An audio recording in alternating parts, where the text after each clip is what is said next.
ఉప్పు చేప పప్పు చారు కలిపి కలిపి కొట్టాలి.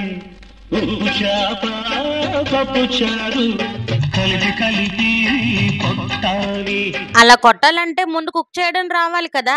ఈ ఉప్పు చేప ఫ్రైకి మరీ ఎక్కువ కష్టపడిపోక్కర్లేదండో. మ్యాగీ చేసినంత ఈజీగా జస్ట్ స్పీడ్ లో చేసేయచ్చు. ముందు చేప ముక్కల్ని ఆయిల్ లేకుండా పాన్ లో ఫ్రై చేసుకుని హాట్ వాటర్ లో వేసుకుని పైన పులుసు అంతా క్లీన్ చేసుకోవాలి. ఆ తర్వాత స్టవ్ మీద పాన్ పెట్టి పాన్ కింద ఫైర్ పెట్టి ఆయిల్ వేసి ఉప్పు చేపలు వేసి అటు ఇటు ఫ్రై చేసి ఉప్పు కారం వేసి తిప్పేసి దింపేయడమే. అంతా బానే ఉంది కానీ మేము సిటీస్ లో ఉంటాం, ఇప్పుడు వీటిని ఎక్కడి నుంచి కొని తెచ్చుకోవాలి అనుకుంటారేమో. ఎక్కడి నుంచో ఎందుకండి, మన ఎంఎన్ఎస్ స్టోర్ లో అవైలబుల్ గా ఉన్నాయి కదా. మన ఎంఎన్ఎస్ స్టోర్ లో ఉప్పు చేప, నెత్తళ్ళు, పండుగొప్ప, చిన్న రొయ్యలు, పెద్ద రొయ్యలు, గొరసలు, సావడాలు ఇలా అన్ని రకాల సీ ఫుడ్స్ అవైలబుల్ గా ఉన్నాయి. ఎంఎన్ఎస్ స్టోర్ డీటెయిల్స్ ని స్క్రీన్ మీద మెన్షన్ చేస్తున్నాను. ఇంట్రెస్ట్ ఉన్న వాళ్ళు ఆర్డర్ చేసుకోండి.